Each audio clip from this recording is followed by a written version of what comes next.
د خیبر پښتونخوا په صوابۍ ضلع کې یو وسلوال تن یو خواجه سرا وژلی دی. د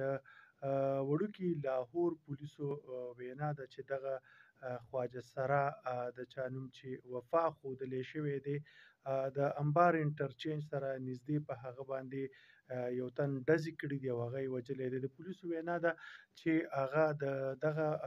چې کوم وفا نومي خواجه سرا و، هغه د خپل ملګري سره په ګاډي کې روان و او په دغه دوران پسې د شاته نه یو بل ګاډی ورغلی دی. دغه بل ګاډي تن چې دی د خواجه سرا یې د خپل ګاډي نه راکوز کړی دی.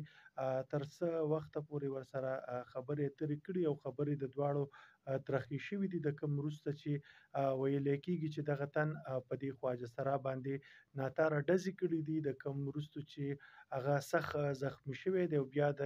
علاج دپاره باچا خان میډیکل کمپلیکس ته رسولی شوی دی، خو دغلته هغه د زخمونو تاب نه دی راوړی او ساه یې ورکړې ده. د پولیسو وینا ده چې د دغه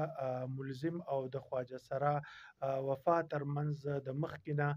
ملګرتیا وه، د هغې په خپل منځ کې تعلقات وو او د دغې په بنیاد باندې د دواړو ترمنځ دغه تعلقات خراب شوي ویلی کېږي، د کوم وروسته چې دغه تن ملزم په خواجه سرا وفا باندې ډزې کړي دي او هغه یې وژلی دی. د دې وړاندې هم د خیبر پښتونخوا په مختلفو علاقو کې په خواجه سرا باندې دغه قسمه حملې شوي دي، هغې زخمي کړی شوي دي. څو ورځې وړاندې د پېښور په پتنګ چوک کې چې دی نو په ډولفین نومې خواجه سرا باندې او هغه سره نور هم درې څلور خواجه سرا او په هغوی باندې هم دغه شانتې کې ډزې شوې وې چې په هغې کې هغوی زخمیان شوي وو، په کومو چې